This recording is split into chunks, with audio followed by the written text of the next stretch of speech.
As I'm editing this video, I need to give a context of this vlog. I went to Uganda on the 21st of October 2023 for the burial of my dad. My dad abruptly passed away, as I've already mentioned in this vlog. So when I went to Uganda, most of the things that took me were to complete his send-off and also spend some time with my family as we grieved a loss of someone who was very monumental in my life. That's the reason why I've not been able to produce content for quite some time. I have some couple of videos that I haven't really edited, and I'll edit them in due course, but I thought to come back after 1 month of being away from YouTube, I would film this vlog and edit some components that I got to experience in Uganda. I hope you enjoy it, and if you enjoy this vlog, please subscribe to my YouTube channel. You support me, and I'm glad that despite me not posting any videos, my channel has been growing. Also, the components I'm sharing in this video are from my experience, things that have helped me navigate life. And at this point when I'm grieving my dad, there's been a lot of things that I've done to help me just go through the moment. It's never easy when you lose a loved one. Of course, it's a very hard and trying period, but believing in God and all the components I'm sharing in this vlog can help you whatever scenario you're navigating in your life. Never in my wildest dreams did I think that I would be in Uganda in October, let alone November 2023. If you're new to my channel, welcome. My name is Faith. I recently had an emergency that made me leave Australia to come to Uganda. I am originally from Uganda, and I moved to Australia to study in 2015. On the 18th of October, I had a call from my mom telling me my dad was sick. So I thought it was just a normal sickness. But in less than 6 hours later, I got a message telling me my dad had passed. So I had to leave whatever I was doing in Australia, look for an emergency visa, look for an emergency air ticket for myself and my 2 kids, and we came to Uganda. We left Australia on the 21st of October and got to Uganda on the 22nd of October. It's been a very trying and very emotionally daunting season of my life. I'll talk about my dad's legacy in a coming video, but in today's video I'm going to share with you practical tips I've taken to help me cope in this trying time of losing my parent tragically and abruptly. He was not sick, he just had a minor sickness that ended up taking his life. So it's been a very hard period of my life getting used to the fact that he's gone. He was one of the glue that held our family together and also helped us in communication, because he was a .com dad, as I like to refer to him. Prayer is a very powerful tool. One of the things I value so much is prayer. Every day I dedicate some time to talk to God. It can be any time. I used to do it in the morning as soon as I woke up, but sometimes my routine doesn't allow for that. So I dedicate time to sit and study the Word of God. If you don't know this, I'm a Christian. That's why my name is called Faith Elizabeth. Prayer has been something that has transformed my life. I encourage you, seek God in all aspects of your life. I won't come here and tell you that I have not sought God, that everything that I've achieved it in my own power. I want to tell you that God has been the center of everything that I do and everything that I've done. All the accomplishments I have under my belt, all the qualifications, all the travels, all the clients I've served, all the places I've been to, God is always before me. So I encourage you today to seek God and make Him the center of your life. I love to journal. If you know me, you know I have notebooks of every type. I have a prayer notebook, I have a career notebook, I have a life admin notebook, I have a habit tracker. I have different ways that I track different areas of my life. One thing that I carried with me on my trip to Uganda was this 5-minute journal. This has been one of the simplest and most effective thing that I've done to make me happier. Despite this trying time when I lost my dad, I had 5 minutes every day to sit down and write down the things that I was grateful for. I wrote down how I was grateful for the big reunion for my family despite the circumstances, for my kids getting a chance to see their extended family, spending time with their grandparents, for me meeting all my siblings and my relatives, and for the fact that I was able to make it to go have a send-off for my dad. In fact, I plan to do a detailed tribute for my dad in a coming video. I don't know how soon I'll record that video, but it will be out when I have the means and the strength to write and talk about him. And because of the technology that has come up of late, I decided to start myself an online notebook. It's called My Reset Routine. My Reset Routine is basically a document that I created using Notion to track different aspects of my life. I like it because I have it on the go. I have the app of Notion on my phone, and anytime that I come up with an idea that I need to put in the different aspects of my life, I write it down in that Notion template. If you want to download yourself a free Notion template, I'll leave it in the description of this episode. You can download it and try it out for yourself. Notion is more than a spreadsheet. You can use Notion for different aspects of your life, from taking notes to organizing your business or your career or anything that you're working on, to meal preps and recipes, to fitness. Believe me, any aspect of your life that you want to track, you can use a Notion template to do that. And a link will be in the description for you to check it out if you've not heard of Notion.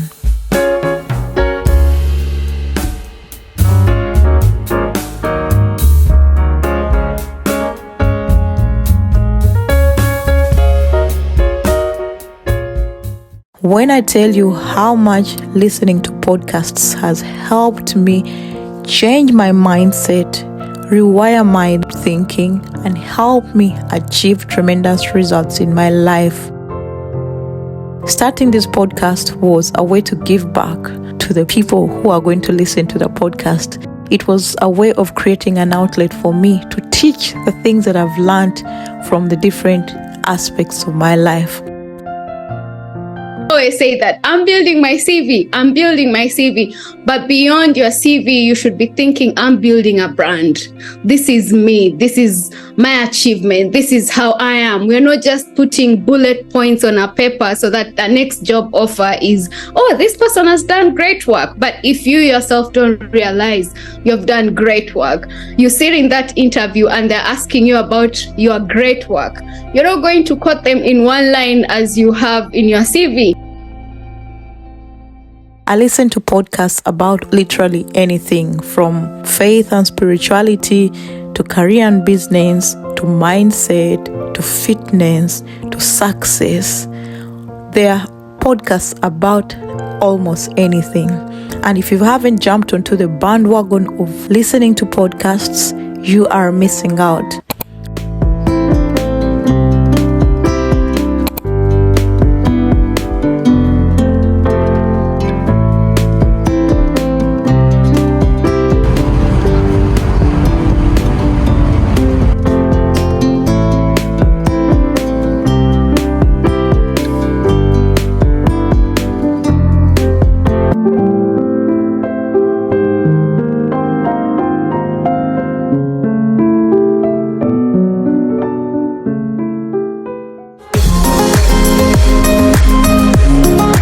One thing I value so much are my relationships.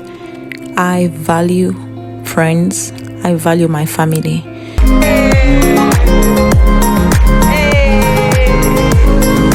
And losing my dad has been a hard time. I won't sit here and tell you that it hasn't been a hard period of our lives.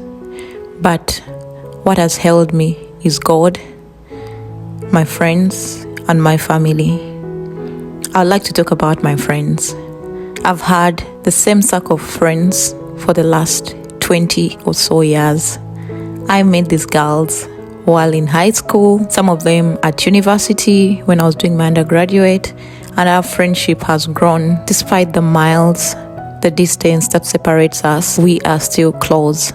These friends of mine have been there for me through the trenches of life. They've held me. They've looked after my parents in my absence.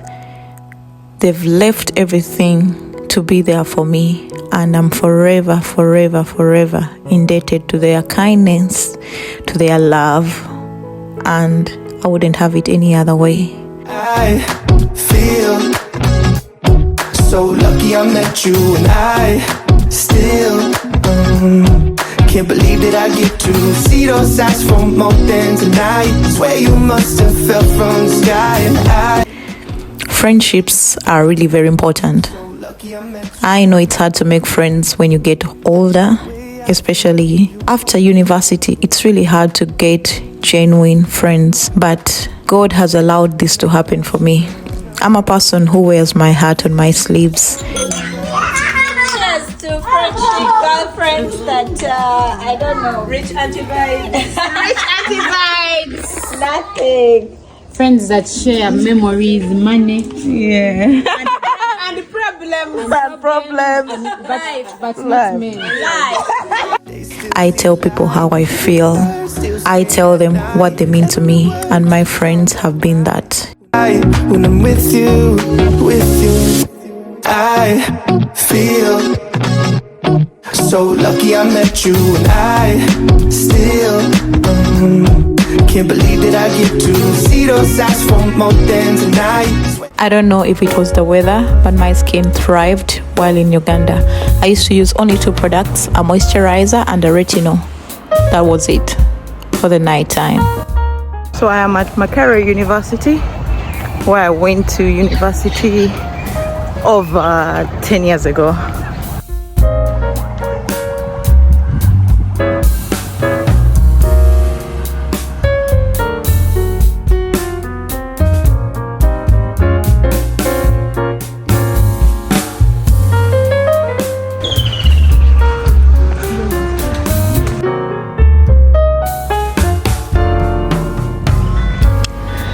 So this is where I studied. It's the College of Veterinary Medicine.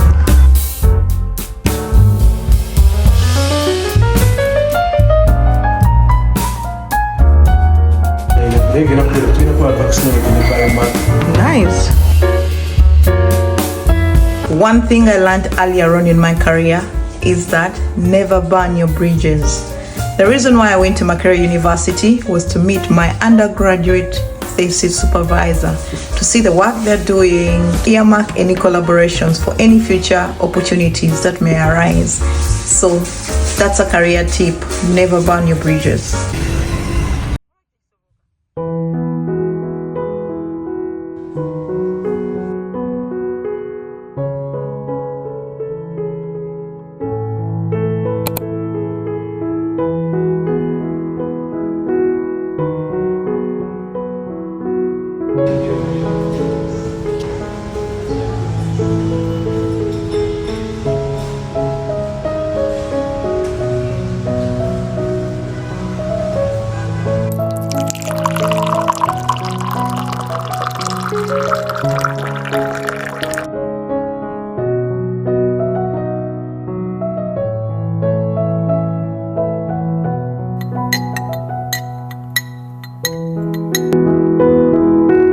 Fun fact about me, I love a good cup of tea, and Cafe Java's had good tea. So I had a cup of tea as I did my work, and I also ate a fajita omelette with cheese.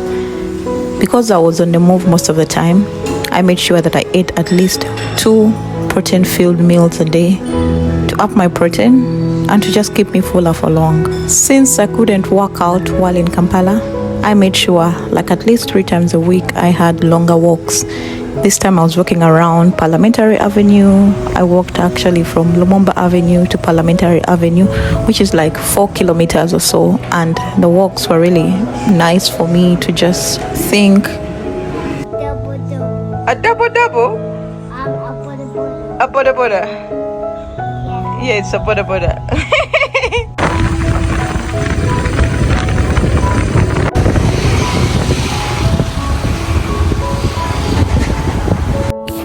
So the luxury of having someone wash your hair, cut it, and plait you in less than 4 hours. This lady is very gentle. Despite me doing butterfly locks, I left with no pain at all. For the first time in my entire life of doing these locks, I did not have any pain. So I'll leave her number in the description. If you're in Kampala, please try her out.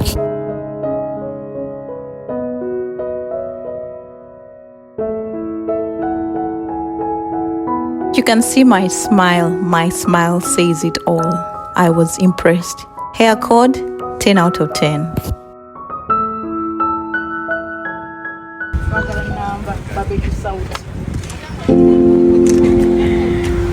Thank you.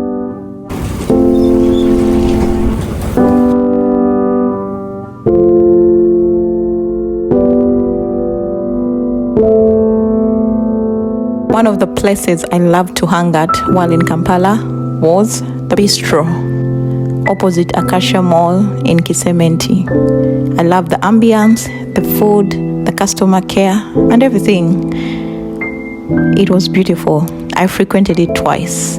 On this day, I was meeting a couple of friends for a meet and greet, and it went lovely. This is Africa people don't see.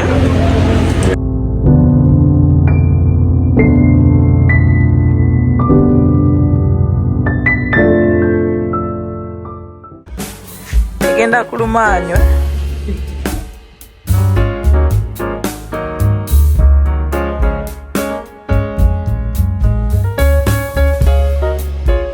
Hi, mommy.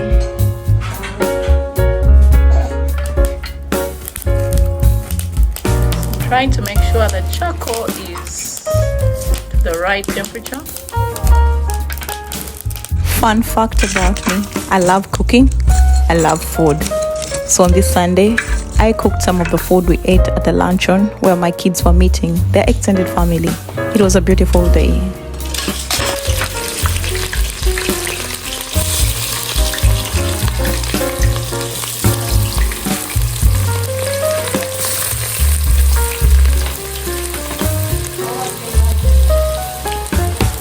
Should we say it's pilau or it's brown rice? Because I didn't put any meat, but I made some brown rice, aka pilau. It was really lovely. Cooking the Ugandan way, using the charcoal, using some firewood. It was really beautiful, and I'm glad I got to experience it while in Kampala. For most families, Sunday is about church and cooking hearty meals for the big family. So this is what we got up to.